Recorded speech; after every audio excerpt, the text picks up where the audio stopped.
Umbrella's got another target, but will it prove too much for Mr. X?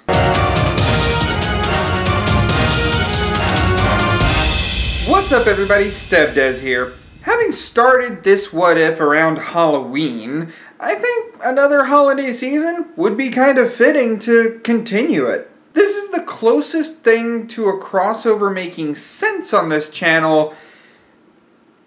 Let's face it, it makes way more sense than Skullomania and Dragon Ball. The street smart photojournalist with a mean streak against the RPD kinda showed its colors in the last part, when Leon had to confront the photojournalist shortly after the demise of his, source, Ben Bertolucci.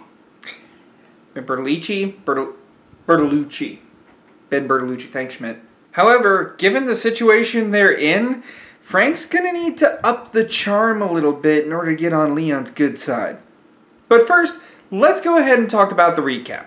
In the last part, Frank was able to follow Claire all the way to the RPD and end up seeing Mr. X, causing them to split up. After Brian Irons had Claire at gunpoint after Claire had taken care of William Birkin, Frank West was there to initiate the very first psychopath fight in Frank West's story. Afterwards, the scene with Ben Bertolucci ended up happening, and all because Leon wouldn't open the damn door.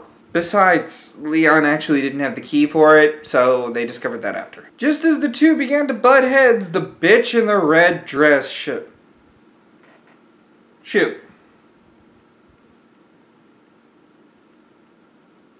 Well, that is a good question. I like to have the ESRB be the main source as to how much cursing I should really put in a video.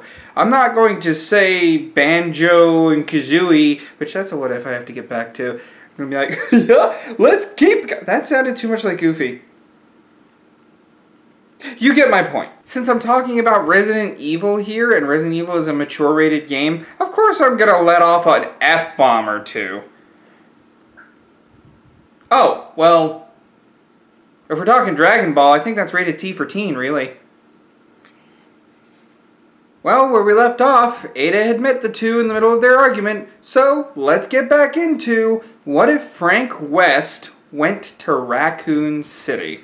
The player does go through the means to unlock the cell just like normal. Leon naturally travels with him, and as they get to the lobby, Mr. X does make the scene, forcing the two to split up. When they're able to regroup, Mr. X has a death grip on Leon, and with a camera flash, he's able to get Mr. X off of Leon. This is a 2-on-1 battle, with Leon as an AI acting like the gunner, while you kinda have to be sure you're not standing between Leon and Mr. X. Mr. X is the second psychopath battle in this timeline. After the psychopath battle, Mr. X just gets back up. He's fine. Leon and Frank, though, they're pretty tired, and Leon's just about out of rounds. He's proving a little much for these two. Leon and Frank are on the back foot. They are tired, and that's when Ada rams him with the RPD vehicle. When she gets out, she just points at both of them. That's 3 lives! 3 times you owe me! Yeah, whatever, doll face. Let's make it even. No way. You got the keys? Damn right. And I got something to show you. Something you both need to hear. After they get to the cell, Frank loots Ben Bertolucci's body of the key card and the recording, playing it in front of Leon and Ada. Keep in mind, at this point, Frank doesn't know that Ada works for Umbrella right now. Leon is shocked to hear about the orphanage and Umbrella, like they're a pharmaceutical company. Why are they doing this? You see, Cop Boy, nothing's black and white in this city. Umbrella's behind what's going on, and I'm here to break this story wide open. Umbrella's a pharmaceutical company. How can this happen? Remember what Ben said on the recording. G-Virus. This is a viral outbreak, Leon, and Umbrella has the connections. I'll take that. Like hell. This is a scoop. This is my evidence. She's FBI. With this, she can investigate Umbrella and pull the wool right over their eyes. FBI? So what, the government knows? That's why I'm here. To find out. Same as you. Frank pauses for a second, looking at the recording. And then he holds it out to her, just to pull it away at the last second. An interview. On the record. Fine with me if you live long enough here. We get out, you get your interview. Deal. And hey, I've covered wars, you know. The group heads out into the street and comes across the Kendo gun shop, which means Frank's the one that's being held at gunpoint. Originally, I wanted to make this a psychopath battle, but with Leon and Ada there, it would be completely one-sided. Plus, it would remind me way too much of the Cletus boss battle from Dead Rising 1. It just would end up the same way. Leon and Ada do come to back him up, and that's when Frank gets out of the way and stays back. But he notices the child behind Robert Kendo. Frank takes a picture, and this is where the Kendo gun shop owner cocks his shotgun and points it at him. He checks the picture and notices that the child is starting to turn.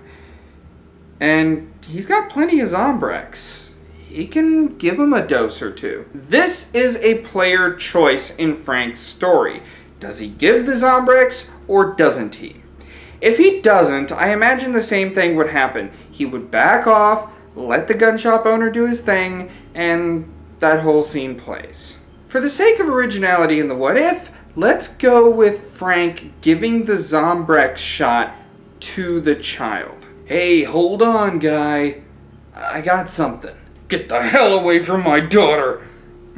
Get the hell away from my daughter! You need to drop your weapon. Right now. You need to trust him. Trust me on this.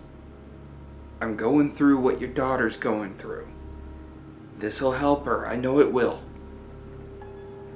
Just let me do it. Robert Kendo eventually does lower his weapon, and Frank West goes over to the child and administers a shot to the side of her neck. She does kind of scream a bit because, you know, kids don't like getting shots, but immediately after, she starts to feel a little better. A lot more energized than what she was before, but, you know, she's still feeling kind of ill.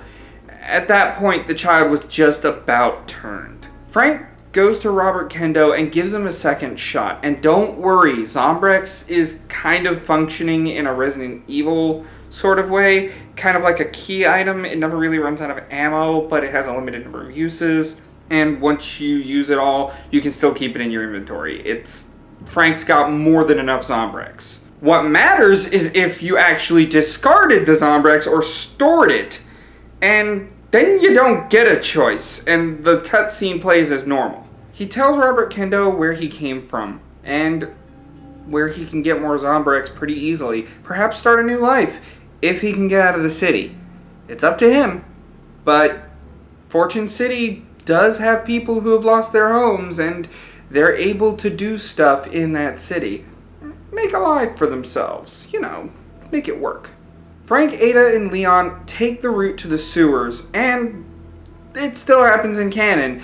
Leon goes down first, is chased off by the sewer gator, only to regroup with Frank and Ada later on. The same scene also happens with Annette running away and Leon getting shot for Ada. Here, we don't get Ada calling Umbrella about her progress. Instead, we get Frank asking about G and asking about, you know, how Ada knows about all this stuff. He wants to drill her for any information he can.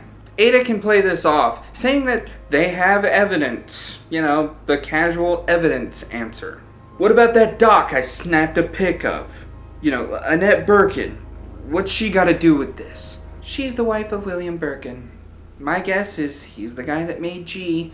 She probably killed him so that she could make money off of it. Well, then we gotta catch up and get the scoop. Help me get him on my back. I can carry him. Don't worry, I'll be right behind you. Ada helps Leon get on Frank's back, and this is where we get the scene where we play as Ada.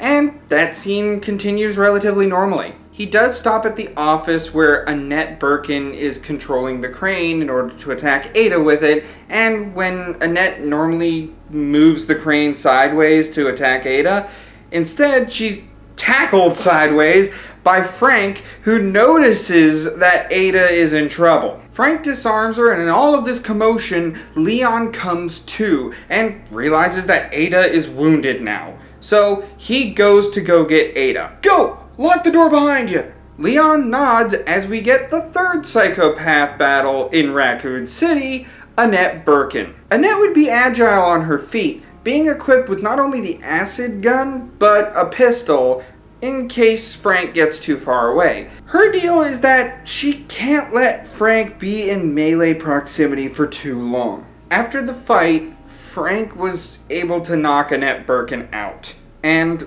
ties her hands behind her back and ties her legs to a chair just so she doesn't move, and kind of barricades themselves in case any zombies are smart enough to get into the office. Here, Frank begins interrogating Annette Birkin for all she knows about what's going on in this city and why the outbreak was started by Umbrella. Annette Birkin is... This is where Annette Birkin tells her story about how William injected himself with the G virus, and that monster that Claire fought, yeah, he's piecing that together as he's hearing. He also learns about how Umbrella played him, how they were the reason why he did it. He was shot by Umbrella mercenaries. Afterwards, Frank unties her arms and gets a little bit more sentimental so that she knows that he's not an enemy, he just wants the truth. Look, can you get me to this nest place? That underground Umbrella lab? If I can get a sample of this virus, I can blow the lid on Umbrella's whole operation. I can bring them down for what they did to the people of this city. For what they did to William. Are you gonna help me or not? You're one hell of a photojournalist. You know that, Frank? I've been told. You got a point. Alright, Frank. Let's work together. But there's something you need to know about that bitch in the red dress. On the tram heading to Nest, Ada's cover is blown by Annette Birkin. She's not part of the FBI, she's a mercenary. And once Frank knows this information, he knows that interview's gonna have to come a lot sooner. With this info heading into the finale, Frank has to get the G-Virus sample, warn Leon, and be able to get the scoop of a lifetime with whatever pictures he can take around the Umbrella lab. And that is where this part is ending for right now. So what do you all think? Do you think the Zombrex worked against the G-Virus? Do you think that Frank's ending will add anything to the overall scenario that is the Raccoon City outbreak? Leave a comment below! For more what-ifs in the realm of video gaming and Dragon Ball alike, such as if Riku actually joined Sora's party at the beginning of Kingdom Hearts, go ahead and hit that subscribe button. Like the video if you enjoyed it, and as always, I'll see you in the next one. Ciao!